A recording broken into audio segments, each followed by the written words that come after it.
Okay. Well, welcome everyone to the UNLV Scholarship and Practice webinar. My name is Dr. Cameron Coleman, and we are presenting Play Along at Home, piloting a model for homeschool media partnerships. And I will let the illustrious Jessica Russell introduce herself. And I am Jessica Russell, the Vegas PBS Ready to Learn coordinator. Great. So I thought we would start off with a few anecdotes about how we really began to love PBS. So as you can see, there's a picture of me here, and this is long before I decided to enter higher education in my current position, where I'm an assistant professor in residence in the College of Education. I started watching Sesame Street, and I happened to be watching also PBS at a time when the telethon was on. I remember being 6 years old and calling to donate $5 that I did not have. My mom had to confiscate the phone receiver and said, yes, we'll do it. I later experienced a re-energizing of my love for PBS when I saw the very first episode of Square One TV, which was a math show geared towards children ages maybe 9 through 13, to really reinforce math concepts, and not just in an abstract way that was addition, subtraction, or multiplication or division, just in general about tessellations and introducing geometry and using music to do that. And that really fueled my love for PBS, which eventually turned into an internship at Channel 13 at WNET. And I'm now here today as a researcher of educational media. And this is little me as a PBS kid. I think this was the height of the time that I was watching in the early 1980s. And the big memory that I remember is when Sesame Street introduced Snuffleupagus, and everybody thought that he was Big Bird's imaginary friend, but that was not the case. He was real, and I knew he was real, and it was very much like a soap opera to me, and I would run home, and I couldn't wait until finally the truth came out, and everybody apologized to Big Bird for saying that he was lying. So that was the big lesson of the entire season, and I was just captivated, and I've never stopped being a PBS kid. I pretty much worked here right out of high school, so there was probably just a few years where I was preoccupied by other things, but I've come right back and been here ever since. Wonderful. We are going to continue with just giving you an overview of tonight's Scholarship and Practice webinar, and then we will get started with what Play Along at Home was all about. So we'll start out with an overview of the CPB and PBS Ready to Learn program history and objectives. We'll move into a description of the family engagement workshop kits and take a look at some video and deep dive into the content of what that looked like in the schools. And we will end with research findings and question and answer. So to go a little bit in the history of what this project even is and why we were doing it, I think we have to go back to its origins and talk a little bit about PBS Kids, because everything we do in my department is, of course, rooted in the content. So you may have grown up, and I would love if anybody has any PBS memories, pop it in the chat, but you may have grown up with a completely different generation of shows. Right now, we have a whole new batch that air and continue to have new programs. We're still here, despite the funding rescission. So everything that we produce has a very strong curricular background, and there is research that is done to make sure that the content is really helping kids learn and that it moves the needle. The big categories that we always touch on are literacy, math, STEM, social studies, social-emotional, and the arts. So this is a current look at some of the programs that we have on now. And now we've totally expanded and we're up to date with everything, making sure that it's on all the different platforms, and we've branched into games. And we actually are finding now that games are how kids know our characters even more than the video content. So games are a big priority, and we have almost 200 of them. So what I do at the station is part of our Ready to Learn program. And Ready to Learn was something that Congress passed way back in 1992. And it is funding that was used to develop new programs. There was always a 5-year funding cycle, and PBS and the Corporation for Public Broadcasting would fulfill a grant requirement from the Department of Education. And the content would change every 5 years. So it started out with literacy, and you maybe have watched Between the Lions. That was one of the very first shows that was funded through Ready to Learn funding. We also focused early on in Socioemotional. One was Dragon Tales. That came out right when Ready to Learn started. And all the programs had to have research behind it, and we were continually proving that these programs really did make an impact on early learning. So it would be renewed, and we would focus on a different content area, release new shows, and that is how we've created all this wonderful content for all of these years. And unfortunately, that funding did cease last year in May. So every station is working on making sure that we have our own funding so that we can pay for those programs that PBS is able to produce. But Ready to Learn also provided stations individual funding so that we could take the lessons that the shows were teaching and make them real life for families. We go into classrooms and work with families, we work with teachers, we go into community settings, and primarily low-income neighborhoods is where a big focus area is, so that we can bring this content to families and really move it beyond television so that families keep learning beyond that screen. One of the big ways that we do this is with the learning triangle, and I always do this demonstration when we're working with families because it's the core of everything that we do. And we want families to be able to use this model at home to extend those lessons from TV. So the learning triangle is reading. So we open up a book. It is viewing, so we point to our eyes and we point to the screen, and it's doing.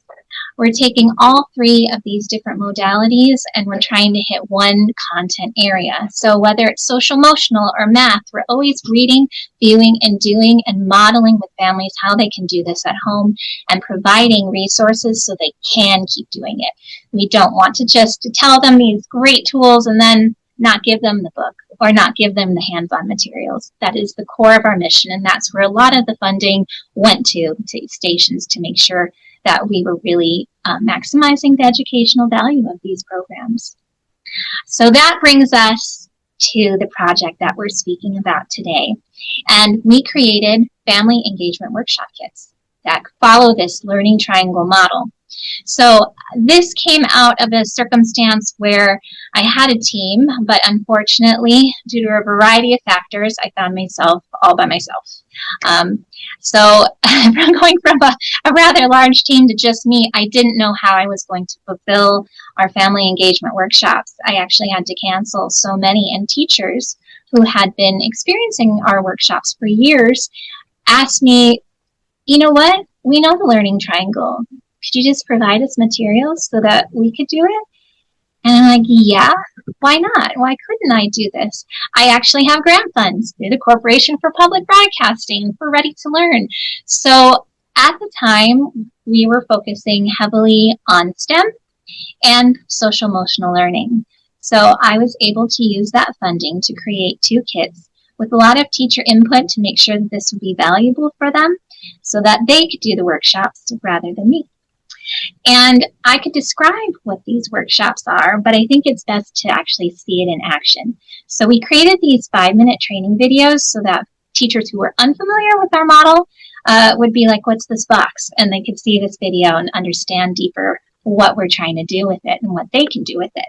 So I'm going to bring up the video so that you can see this actually happen in a classroom. Give me just one moment.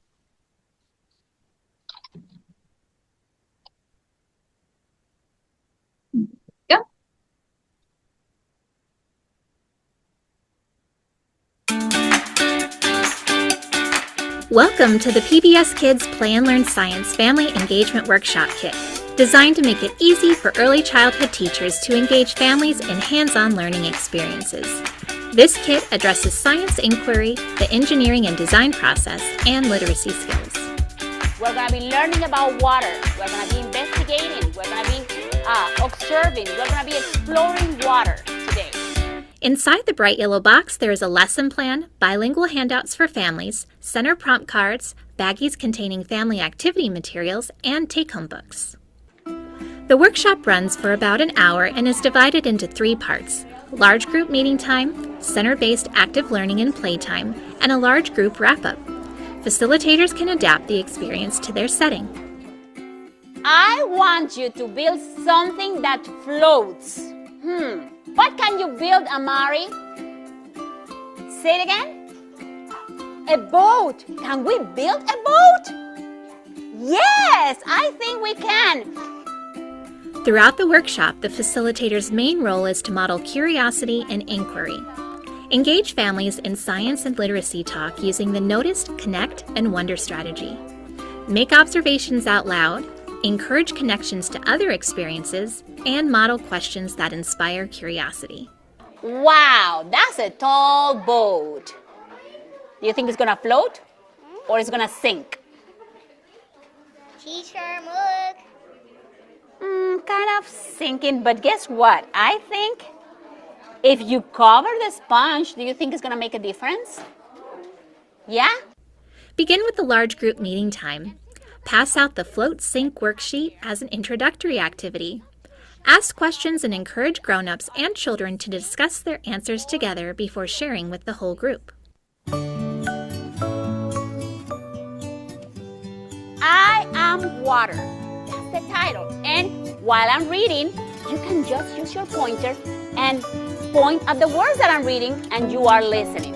Large group meeting time also includes a read aloud. Consider passing out a copy of the book to families during the read aloud so they can engage with the story close up. After the introduction, families explore different center-based activities that relate to the theme of the workshop. In the Digital Play Center, families play the water play games in the Play and Learn Science app. This free bilingual app contains 3 games: Sink or Float, Thirsty Doggy, and Water Wall. Encourage families to play together and use the Digital Play support cards to prompt discussion. If mobile devices are not available in the classroom, encourage families to download the app before the workshop or try the app at home to extend the learning.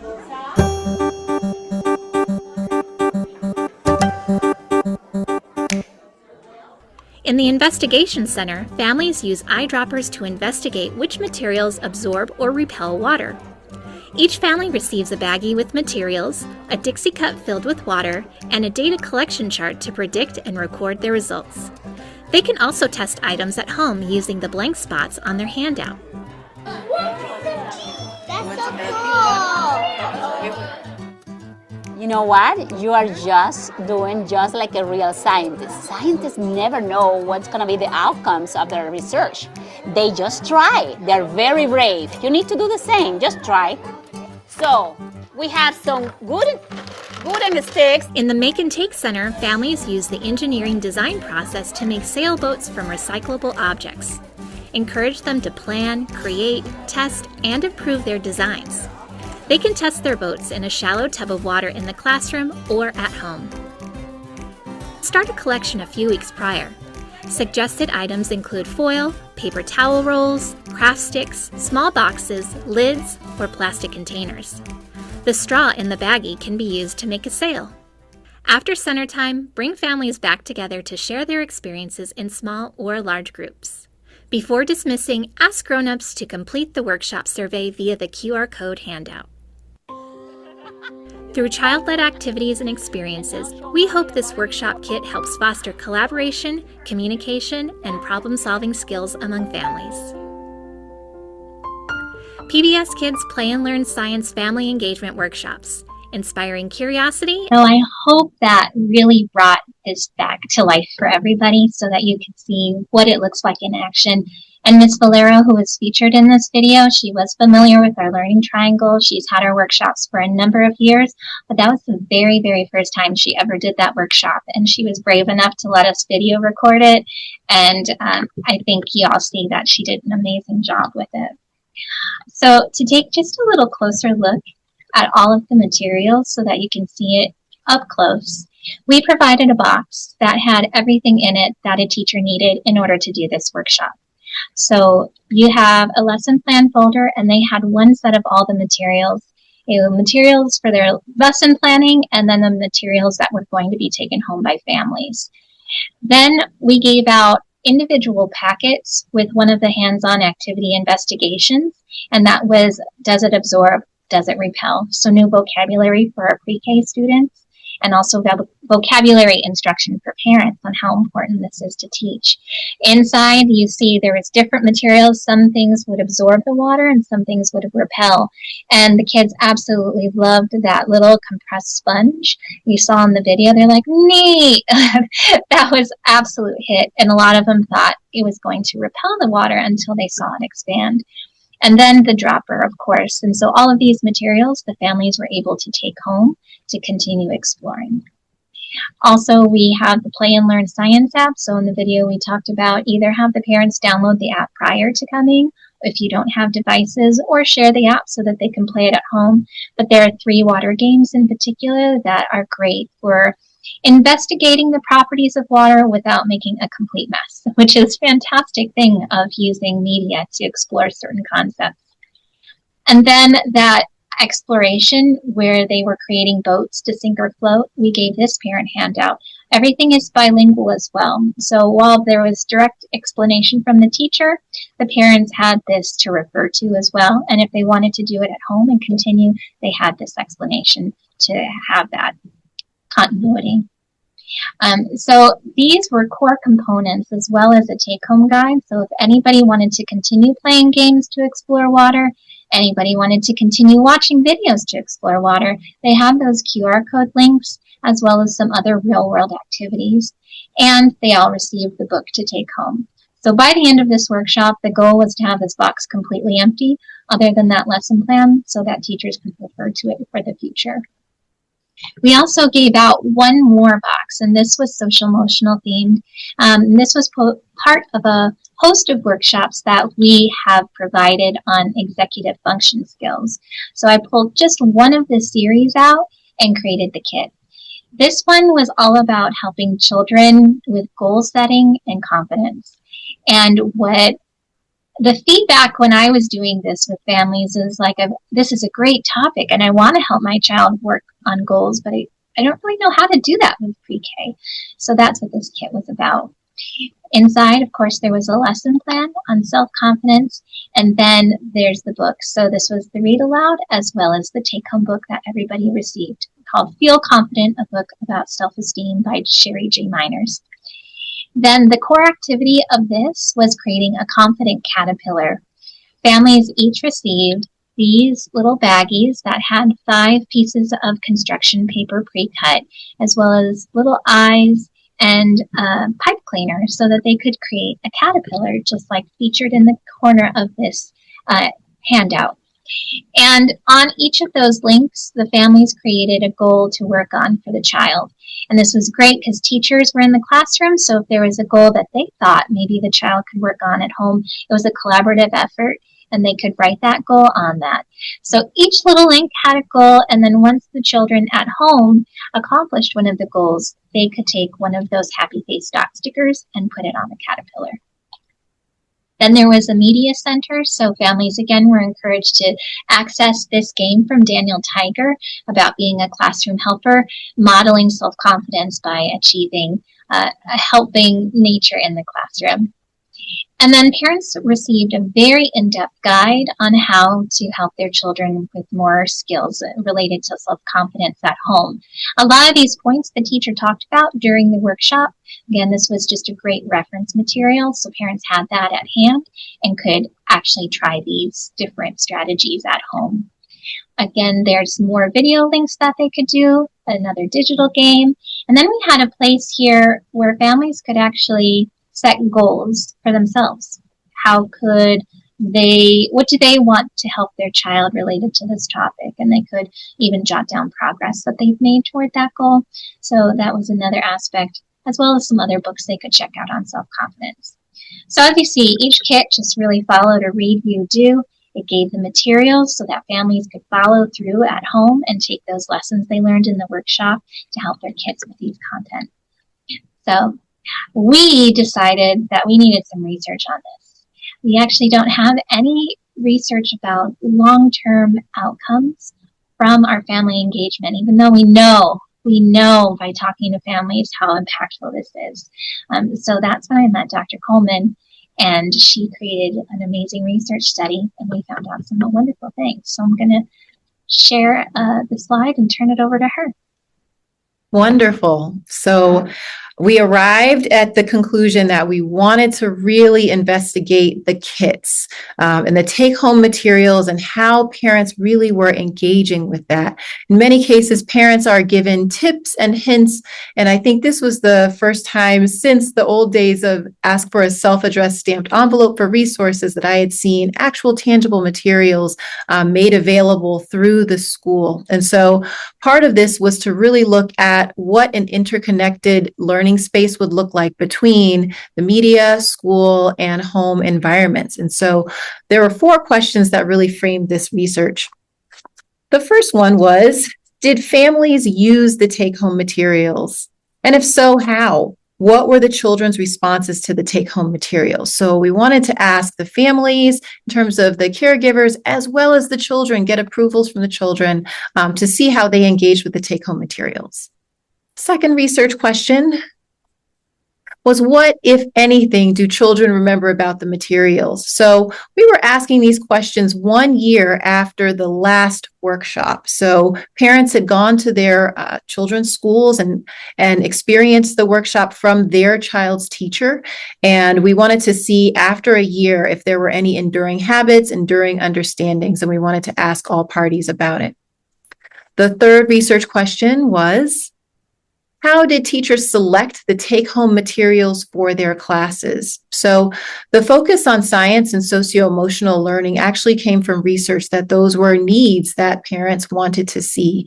Science, because there's a need for science education early, and also socio-emotional in terms of executive functioning and building that. And so teachers were presented with the opportunity to choose which materials would be distributed to the class. And so we wanted to know, how did teachers select the take-home materials for their classes? And lastly, how comfortable were the teachers in facilitating the workshops? And this was an important question because we can't have Jessica be everywhere all of the time as much as we would like for her to be. And so I wanted to just quickly assess how comfortable the teachers were with facilitating the workshops. And we found that many of the teachers had been familiar with the Read, View, Do protocol. These were the teachers who had previously accepted PBS materials and worked very closely. And so I wanted to just get some sense in a Likert scale, like strong disagree, strongly agree, about their comfort. And so the participants were as follows. So there were kits distributed to Title I schools across, or schools receiving Title I funds across Clark County School District CCSD. And so there were certain teachers who really opted into that. And so when those teachers opted in, they were able to collect data about the families who were participating at the workshops. And so there were 6 schools who participated. So of the 247 families who attended workshops, and there were 2 workshops, there was a science kit workshop and the socio-emotional materials kit workshop. So of the 247 families who attended workshops, 42 of those families were eligible to participate in research. And 8 families of those 42 really responded with feedback on how they engaged with the materials. The remaining families were unreachable, they did not respond, or they did not remember receiving the materials. And all 6 teachers did participate. And so here is how the study was designed. So you can see we have a smaller sample size, but that means that we were able to really get some good data. The families were first contacted by phone and invited to participate in the study through a phone interview. And so those families were also contacted with Spanish translation as well. And following the phone interview, families were invited to provide more feedback through focus groups. And those focus groups could have taken place on Zoom. They also could have come to PBS headquarters. None of the families opted to participate in the focus group. And actually, we figured that a good focus group size was not possible. We couldn't coordinate the schedule for all 8 families to arrive together either on Zoom or at PBS headquarters. And we actually had some really good data from the phone interviews alone. And we also sent a Google survey with Likert type scale and qualitative feedback to the participating teachers. And so they received an email and they responded back with the questions that pertain to them. And they were also invited to follow up via Zoom or at PBS headquarters, and they declined. We got some feedback from them just from the Google survey alone. They were very amenable. And so here are the findings, the most exciting part. So there are two prongs. There are the teacher findings, and we'll start with the teacher findings.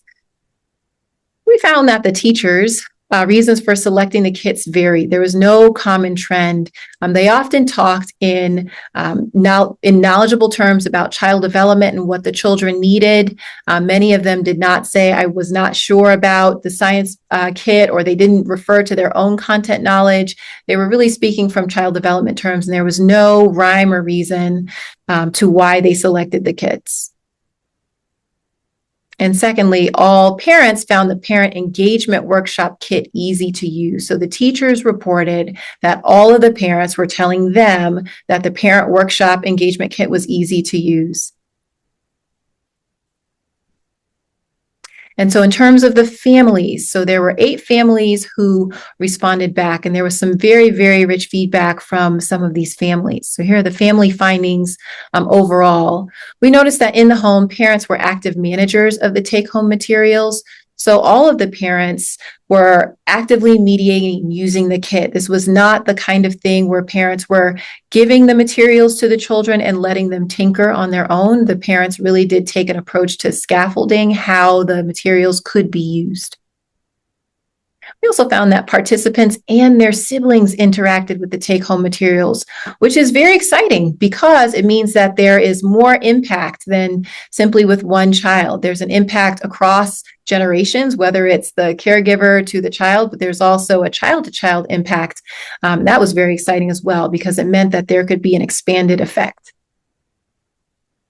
And we also found that all parents found the materials easy to use. So they reported about their own materials, that the materials were easy to use and they would use them again, as we did find with one family in particular. So we really wanted to illustrate more about who some of the responding families were. And so here are just a few anecdotes about them. Parents appreciated Vegas PBS and teachers co-facilitating the training workshops. There were parents who said, yes, that seemed to give it more weight, and they were very excited about seeing Vegas PBS in their schools alongside the teachers to facilitate the training workshops. You all can tell that I'm very excited about the feedback from the families specifically. So we have a few quotes from them, a few stories to illustrate who they are. So all the names are changed, of course. So we have Jean and Michelle. And about her daughter, Michelle, Jean says, she's pretty cool and she makes me cool. And so we also found that it was a productive dialogue starter in the home. And so when I asked Jean some context for how she perceives her family and how she perceives her relationship with her daughter, she said, we are a bluey family, which means we talk about our feelings. I always ask her how she feels. Mommy, I feel sad that you get mad at me, referring to when Michelle doesn't want to do her homework or brush her teeth. And Jean agrees that teachers should continue to facilitate the parent engagement workshop because teachers can insert what kids need more of into the workshop. And so it was very exciting to hear that there was a productive dialogue starter, that a parent actually had a tool to talk about what the goals were. Because remember, there's a caterpillar. And so the caterpillar helped children and their caregivers discuss goals. So if the goal was to brush teeth, there was a happy face sticker when that was achieved. And so Jean described like more harmonious dialogue about things that Michelle didn't really want to do at age 6, and that's because it hadn't been phrased as a goal. And so once there was a goal and there's actual tangibles to that there was a more open communication line because of this caterpillar. Remember, this is 1 year after the last workshop. And we also have Olivia and Anthony. And Olivia and Anthony are an extremely exciting family about the kits. One vignette from Olivia you can see, and I will not speak Spanish because I do not want to. I don't want to say anything that does not sound right and does not give justice to the beautiful language that Spanish is. But you can see the translation. It says, yes, he started using the word float when something floats in water. Exactly.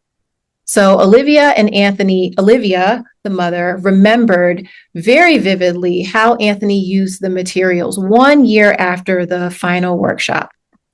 And so we can see, I think I can advance 2 slides on this. So Olivia, whose primary language is Spanish, is the mother of Anthony, age 6, and his older brother. She spent 1 hour on the activity because that is the duration of time of one school lesson. So she actively thought about what it would look like for this activity to be conducted in a school environment and decided that it would be okay if it took 1 hour because he was used to that at school. She took home both science and socio-emotional learning materials. She requested additional materials, which served her well as Anthony, unprompted, wanted to repeat the science experiment multiple times. And so we can see that Anthony really experimented with the scientific method. And so here is what Anthony's mother said. And the translation is, every time he went to bathe, he took it seriously, and it took about 10 to 15 minutes. And so Anthony was taking the materials repeatedly into the bath and experimenting. And that is actually a behavior that mimics one of the pages of I Am Water from the book. And so it's interesting to see that a book that centered children and protagonized children actually were mimicking the behavior from that. And Anthony took this very seriously, and the family reported that even 1 year after, which was the time of the interview, that they were still using the materials, and he still was deciding to experiment with water. Olivia was able to take extra materials home, and Anthony repeated his experiments with repelling water multiple times. So remember, Anthony was also using new vocabulary such as float and absorb. And remember that Spanish is primarily spoken in the home, so there's increased vocabulary usage. There's also experimentation with the scientific method that extended beyond the school, even beyond his mother's guidance and into his own experimentation, and that persisted even for 1 year after. And then we have Jennifer and David, who also provided some very vivid feedback. Just a quote from Jennifer: "We created like a bond, a stronger bond, like all together when we were like creating the caterpillar." And so David is 5 years old. So David, who is Jennifer's son, is 5 years old, and his brother is 7 years old. And he gets excited like every time, like even right now at school. If you do good in school, you get a stamp or a sticker. So David's learning goals included learning numbers, reading a book, and doing his best. And we can continue to the next slide. So David and his family also described the language being a little bit of a challenge. And so words like float and absorb did not enter his vocabulary, but he was excited to show his mother the magic that happened when the water was absorbed into the sponge. And that was something that was kind of a repeated game for him. What's also interesting is that family, specifically Olivia and Anthony, used the kit together. Anthony actually has a motor difficulty and is left-handed. In addition to that, is left-handed. And so when he struggled to cut and glue the caterpillar, the goal itself became to assemble the caterpillar. So once he assembled the caterpillar, he gave himself a sticker for actually assembling the caterpillar, which was exciting, and then moved on to the science kit. And so there are some really interesting implications, I think some really interesting implications for this, because you see that there's dialogue, there's enduring habits, there's also some social learning from the pages in the book. Remember that the books actually centered children. I think is very important for that. But there are also some things that we can glean for the future and look further into. And so there's some research that shows that parents sometimes have angst around scientific concepts. They themselves do not always feel confident in science learning. And so when they receive a kit, it could be possible that this eases the parent angst around science learning because everyone in the home is doing science. And it's not as complicated as some may think that it is. And there's actually a kit to scaffold and guide the parent, and that kit will also scaffold and guide the child. There's also some support of home as a learning space to reinforce the concepts. And so even though it is often said that parents are the child's first teacher, I think many times that will apply to character and habit. But sometimes we don't really think about home as a learning space to really reinforce academics. And sometimes when it is, maybe the parents, because they have not done the same procedures that were done in their child's classroom, it's hard to engage in those concepts. But when there is a kit, the kit can provide very concrete support and really formalize and strengthen home as a learning space in a pleasant way and in a collaborative way between caregivers and children. There's also, and I know this seems like a strange phrase, but I'll elaborate. It's interesting that we can look at the kits as both supportive of and antithetical to the current advice for parents, because parents are currently given most often hints and tricks. They are given tips to increase their child's academic understandings. For example, you can read the back of the cereal box and talk about numbers, or you can boost a math belief by not saying, I don't like math, or just say, yeah, math is fun. There are all these low time commitment things that are incidental around the home that are given to parents as ways to have some sort of academic impact.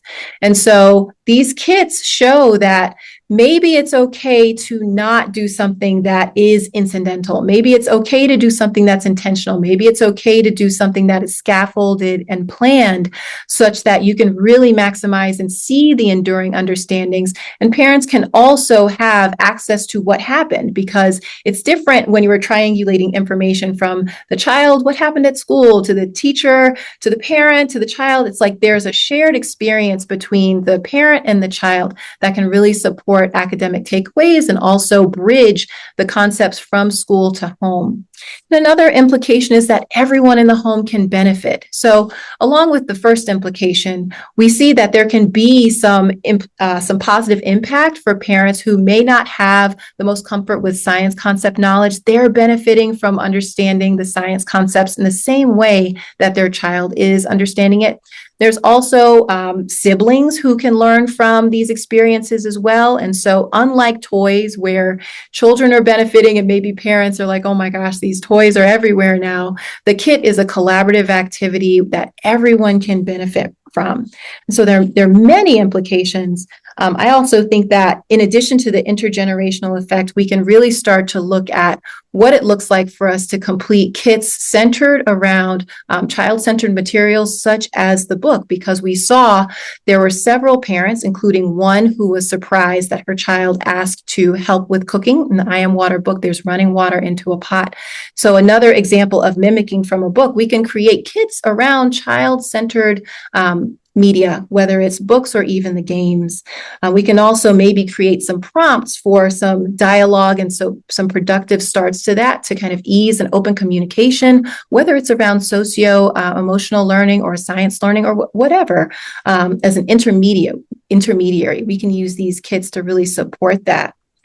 These findings also have implications for a practice in educational media called co-viewing. So rather than kids, myself included, kind of going to the other room and watching Sesame Street or Square One, as it was in my case, we can actually talk about what it looks like for co-viewing that's not incidental but intentional, and how to follow up on what children and parents have viewed together as a new practice and just a new habit for the home. Next slide, please. And so very special thanks to Fernando Padilla, who works with the Ready to Learn project. He was instrumental in translating what the parents were saying. Special thanks to ORSP and RC, who allowed us to speak with children and also speak with the caregivers, and Belen Hernandez here at UNLV. And of course, very special thanks to viewers like you. Thank you. You make all of this possible, and I hope that this was very valuable for you. And I think that is all that we have. Feel free to ask questions. You can type them in the chat. You can raise your hand.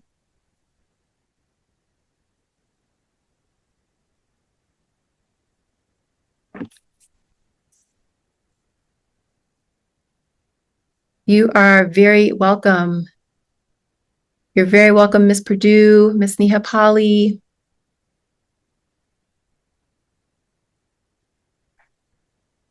No problem, Miles. Hopefully, you're welcome, Ms. Townsend. Family partnership, absolutely. It's good to have a tool for that too. It's good to have a tool. Will we do another pilot? That is the hope. It would be really nice to try to do some more with other expanded things. Jessica and I were talking about what it would look like for a math kit, what it would look like for other ready to learn initiatives to have an accompanying kit. It's something that we hope for. It would be great to get the grant to do that. And feel free to chime in, Jessica, whenever. Yeah, it's just a matter of funding. We actually were able to provide every teacher, every early childhood teacher in the Clark County School District with these kits as we expanded this beyond just Title I pre-K. So for 2 years, they received enough materials to do the workshop with their entire class. And we got really wonderful feedback, and I've been asked, when are we getting more kits? But unfortunately, it can be a pretty expensive project considering all the materials that are in there that are given away. So it's just a matter of finding funding sources. I no longer have the CPB grant, unfortunately, and I don't think that will ever return. So we're going to have to really investigate other funding sources for this. And Gina, we do not have these in the library. Again, it is because of all of the material costs. I'm not able to create anything at the moment to continue this unless there is would be like a fee for service kind of thing, which I'm trying not to do. And for Narcisa Zapata, the program evaluation was presented to Vegas PBS. And so they currently have the data, and I'm currently working on other ways to distribute the data. There's going to be a presentation in August to a community of educational media professionals, so that's exciting. But currently the hard data is with Vegas PBS. And we do have a website for the Family Engagement Workshop Kits. It is at vegaspbs.org/RTL. I'll type it in the chat. If you go to where projects are, you'll be able to see our webpage for this. And I intend to post the research on that webpage. So you can see a synopsis. You could even see the training video for the Socioemotional kit. Miss Valero did that workshop as well, and we recorded her. So you can see that come to life too. These are great questions.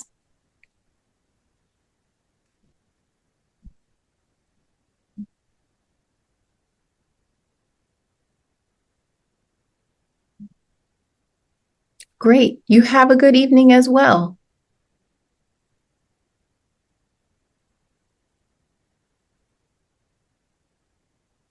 Well, if there aren't any other questions, I feel like we can end the webinar.